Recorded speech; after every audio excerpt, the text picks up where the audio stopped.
Hi again, in this video we're going to talk about why your machine might keep pulling to the left. It can be super frustrating when you're sewing if the fabrics keep going to one side, probably to the left, because that's where the fabric can fall over the table normally. So the first thing you need to do is to use a good table. You can prevent it by placing a table to catch the fabric. You need to have a table to catch the fabric on the back. And you can also use a table to help you feed it properly.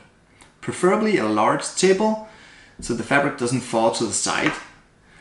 And you can also add an extension table to the machine.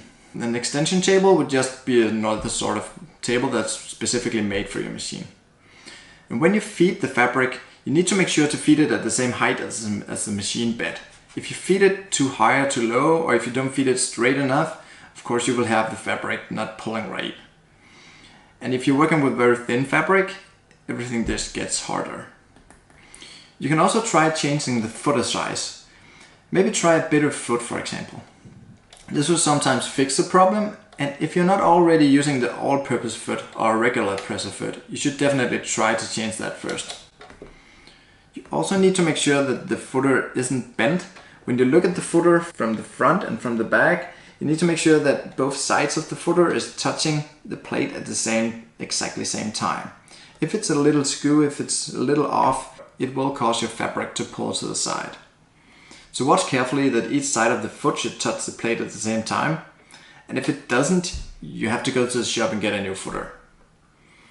You can also check the needle plate for lint. Use the little brush that came with your machine, or maybe a vacuumer. Before you clean your machine, you need to turn it off, you need to turn the power off, and don't ever use an air blower because you might just blow the lint and the dirt further into the machine. Get the presser foot up, open the bobbin case, and remove everything in here and get rid of all the lint. You also need to make sure that the needle plate sits right and sits tight. On old machines, the plate here can be torn. You need to check the screws that it's inserted properly and that it doesn't wiggle or that it doesn't knock loose in any way. If none of these tips helped you, you can visit the blog post below. We did a lot of research into this and we listed a long list of solutions for you to check out. Alright, see you next time.